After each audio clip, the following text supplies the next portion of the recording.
पहले तो ये मैं बताऊँ कि मेरा ताल्लुक इलेक्शन ग्रुप ऑफ कंपनी से है और इसमें एक यूनिट है paper and paper board, Century paper and board mills. तो ये जो पापगाई वालों ने एग्जीबिशन मुनक्कद की है, ये बड़ी सक्सेसफुल जा रही है और आज इसका लास्ट डे है।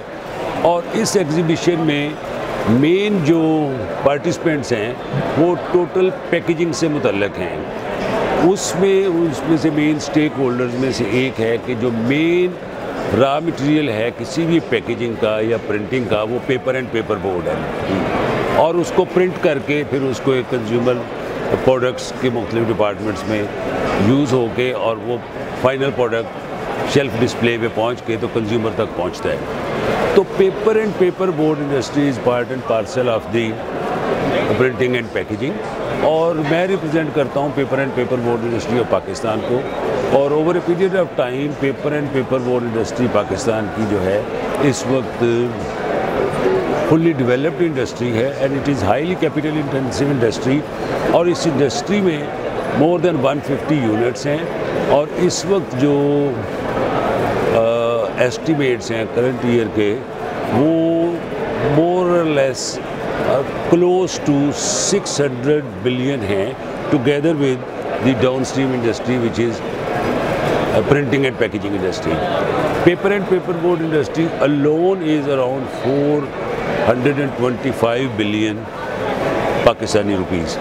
इस इंडस्ट्री का कंट्रीब्यूशन सबसे बड़ा ये है कि ये इंपोर्ट सब्स्टिट्यूशन बिफोर पार्टीशन और कुछ छोटी लोकल मिलें थी, लेकिन जो इंडस्ट्री बढ़ती गई और डिपेंडेंस इंपोर्ट के ऊपर थी। ईस्ट पाकिस्तान में कुछ इंडस्ट्रीज़ थी, फिर पाकिस्तान में आहिस्ता आहिस्ता ढाका फॉल के बाद इंडस्ट्रीज़ इस्टेब्लिश होना शुरू हुई और उसके बाद इस वक्त इंपोर्ट सब्स्टिट्यूशन अराउंड $1 बिलियन की पर एनम डोमेस्टिक इंडस्ट्री कर रही है। मज़ीद जो इंस्टॉल्ड कैपेसिटी अगर उसको फुली यूटिलाइज़ किया जाए तो ये मज़ीद 250 मिलियन US$ की मज़ीद इंपोर्ट सब्स्टिट्यूशन भी कर सकती है।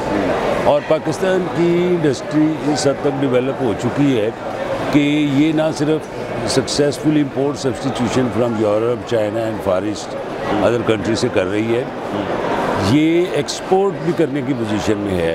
और एक मॉडरेट सी एक्सपोर्ट्स इस इंडस्ट्री ने ऑलरेडी शुरू कर दी हैं क्योंकि एनर्जी क्राइसिस पेपर इंडस्ट्री जी हमारी जो इस वक्त टोटल डोमेस्टिक डिमांड है तकरीबन 2 मिलियन टन की, उसमें 1.5 मिलियन टन डोमेस्टिक इंडस्ट्री ही प्रोवाइड कर रही है which is more than 70%, rest is being imported. और उसमें कुछ आइटम्स ऐसी हैं जो पाकिस्तान में बनाना प्रैक्टिकली वायबल नहीं है और वो छोटी हैं, जिस तरह सिक्योरिटी पेपर है, art paper and art card है, थर्मल है, इस तरह की कुछ आइटम तो जो है पाकिस्तान की इंडस्ट्री। मैं क्वेश्चन पूछना चाह रहा हूँ, comparison to Bangladesh, India, Sri Lanka, third world country जो है, जी पाकिस्तान इस वक्त पेपर इंडस्ट्री में कहाँ? पेपर इंडस्ट्री में इस वक्त पाकिस्तान के पास जो मशीनें हैं उस हिसाब से पाकिस्तान इज़ नंबर 1। इंडिया में भी इस लेवल की ना अभी प्रिंटिंग मशीनें आई हैं ना पेपर बोर्ड मशीनें, लेकिन साइज़ ऑफ द इकॉनमी क्योंकि उनका बड़ा है, उनकी पॉपुलेशन बड़ी है, तो इसलिए size of their industries definitely 10 times bigger than us. उनकी पर कैपिटल कंजम्पशन भी हमसे, लेकिन उनकी प्रिंटिंग इंडस्ट्री की क्वालिटी चाइना हमारे लिए से माविन साबित हो सकता है, पेपर में बहुत आगे है।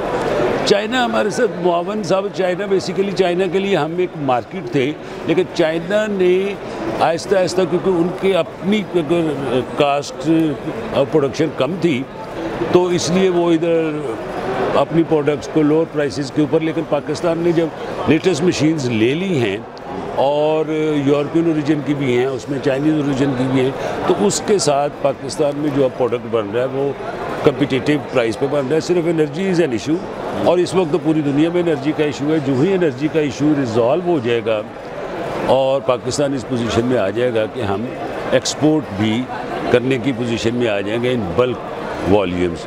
एसोसिएशन आपकी माशाल्लाह मौजूद है, जी, क्या मसाइल हल करती है आप लोगों? पेपर एसोसिएशन जो है वो मुख्तलिफ फोरम्स के ऊपर जो बेसिकली ऑर्गेनाइज सेक्टर और अनऑर्गेनाइज सेक्टर को अगर देख लें तो ऑर्गेनाइज सेक्टर जो है क्योंकि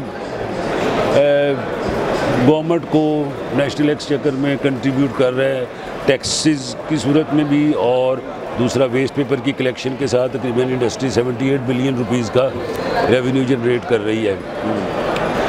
तो इसलिए गवर्नमेंट सेक्टर में जो भी हमारे इश्यूज़ होते हैं, लेकिन गवर्नमेंट के अपने क्योंकि इश्यूज़ है, एनर्जी का सलूशन अभी गवर्नमेंट के पास है नहीं, तो उसमें हमने ये किया कि सेल्फ जनरेशन के ऊपर, कोल के ऊपर किया, कोल के ऊपर एनवायरनमेंट के आगे, फिर सोलर के ऊपर इन्वेस्टमेंट की। तो इंडस्ट्री गवर्नमेंट के साथ पैरेलल काम कर रही है, लेकिन गवर्नमेंट के जो मसाइल हैं जब तक वो हल नहीं होते। फेडरल मिनिस्ट्रीज ऑफ इंडस्ट्रीज़ को आप क्या मैसेज देंगे? हम तमाम फेडरल जो इदारे हैं उनके लिए अब मैसेज तो यही है कि पाकिस्तान में इंडस्ट्री तभी फ्लोरिश कर सकती है कि अगर आप लेवल प्लेइंग फील्ड दें, यहाँ पे कैपेबिलिटीज़ की कमी नहीं है, एंटरप्रेन्योरशिप की कमी नहीं है, सिर्फ़ और सिर्फ लेवल प्लेइंग फील्ड और ऑर्गेनाइज सेक्टर को सिर्फ टैक्स कलेक्ट करने की बजाय जो अनऑर्गेनाइज सेक्टर है, जो टैक्स ब्रैकेट में नहीं है, उनको टैक्स नेट में ले आया जाए, क्योंकि वो एक अनहेल्दी कंपटीशन क्रिएट हो रहा है। पाकिस्तान में अगर हेल्दी कंपटीशन हो, हेल्दी कंपटीशन अगर हमारा इंपोर्ट्स के साथ भी है तो हम उसको सक्सेसफुली हैंडल कर रही है इंडस्ट्री। और अगर डोमेस्टिक में जो अनहेल्दी कंपटीशन है उसमें गवर्नमेंट उनसे पूरा टैक्स ही कलेक्ट करने। इंडस्ट्रीज़ की ज़रूरत है पाकिस्तान में लगने की, इंडस्ट्री कैपेसिटी पूरी कर रहे हैं आप लोग? ये कैपेसिटी देखिए, पाकिस्तान में कैपेसिटी तो पर कैपिटल कंजम्पशन क्योंकि बहुत कम है, जो ही इकॉनमी स्टेबल होगी तो ये कैपेसिटी इनसफिशेंट हो जाएगी। मज़ीद कैपेसिटी ऐड ऑन होगी तो उसमें फर्दर इन्वेस्टमेंट, लेकिन इन्वेस्टमेंट उसी सूरत में ही होती है कि अट्रैक्शन भी हो फॉर इन्वेस्टर। तो अगर ये मसाइल जो हैं एनर्जी के हल हो जाएं और एक हेल्दी कंपटीशन क्रिएट हो जाए और अनऑर्गेनाइज सेक्टर से टैक्स कलेक्शन प्रॉपर शुरू हो जाए तो सिचुएशन डेफिनेटली इम्प्रूव हो सकती है। इस इंडस्ट्री से मुताबिकत रखने वाले लोग, जो ताल्लुक़ रखने वाले लोग हैं, जो इस पर काम कर रहे हैं, उनको क्या मैसेज देंगे आप? उसमें ये मैसेज देंगे, सबसे पहले तो जो यूज़र हैं उनको ये मैसेज देंगे कि वो पाकिस्तान की इंडस्ट्री के ऊपर और पाकिस्तान के प्रोडक्ट्स के ऊपर रिलाय करें। और सेकेंडली अनऑर्गेनाइज सेक्टर जो कि टैक्स अवेड कर रहे हैं unit even with in Pakistan, जो टैक्स प्रॉपर नहीं दे रहे, उनसे परचेज़ ना करें। परचेज़ सिर्फ ऑर्गेनाइज सेक्टर से करें जो क्वालिटी भी दे रहे हैं, क्वालिटी प्रोडक्ट्स भी दे रहे हैं और गवर्नमेंट का पूरा रेवेन्यू भी दे रहे हैं। उससे सिर्फ डोमेस्टिक इंडस्ट्री इनकरेज नहीं होगी to invest more to improve further quality. इससे गवर्नमेंट के जो मसाइल हैं वो भी हल होंगे कि गवर्नमेंट को अगर ऑर्गेनाइज सेक्टर से खरीदेंगे तो गवर्नमेंट को टैक्सेस के साथ FBR को रेवेन्यू ज़्यादा पहुँचेगा, उस रेवेन्यू में मुल्क में डेवलपमेंट का काम ज़्यादा होगा। पेपर्स आप बना रहे हैं? हम पाकिस्तान में जितनी भी किस्म के मेन पेपर जो यूज़ होते हैं, पेपर एक यूज़ होता है पैकेजिंग के लिए जो सिगरेट और टोबैको और फार्मास्यूटिकल्स में, उसका पेपर बोर्ड हम बना रहे हैं। उसके बाद डुप्लेक्स बोर्ड जितनी कंज्यूमर प्रोडक्ट्स हैं, बिस्किट, टी, कन्फेक्शनरी, उसका बना रहे हैं। फिर मास्टर कार्टन्स के लिए कारोगेशन मीडियम बोर्ड इस्तेमाल होता है, वो हम बना रहे हैं। उसके अलावा राइटिंग, प्रिंटिंग पेपर और फोटोकॉपी में जो पेपर यूज़ होते हैं वो पेपर हम बना रहे हैं। फोटोकॉपी के लिए जो पेपर वो हम बना रहे हैं। तो ये सारी क्वालिटी के पेपर। एक्सपोर्ट क्या है पेपर की एक्सपोर्ट हमारी UAE में भी रही है, श्रीलंका में भी रही है, अफगानिस्तान में भी रही है, और लेकिन पाकिस्तान में इस वक्त कैपेसिटी नहीं है और एनर्जी के इश्यूज़ की वजह से बिल्कुल बढ़ सकती है। प्रोडक्शन बढ़ेगी तो हाँ जी, प्रोडक्शन बढ़ेगी और कास्ट ऑफ डूइंग बिजनेस भी थोड़ी कंट्रोल होगी तो डेफिनेटली बढ़ेगी। बहुत शुक्रिया।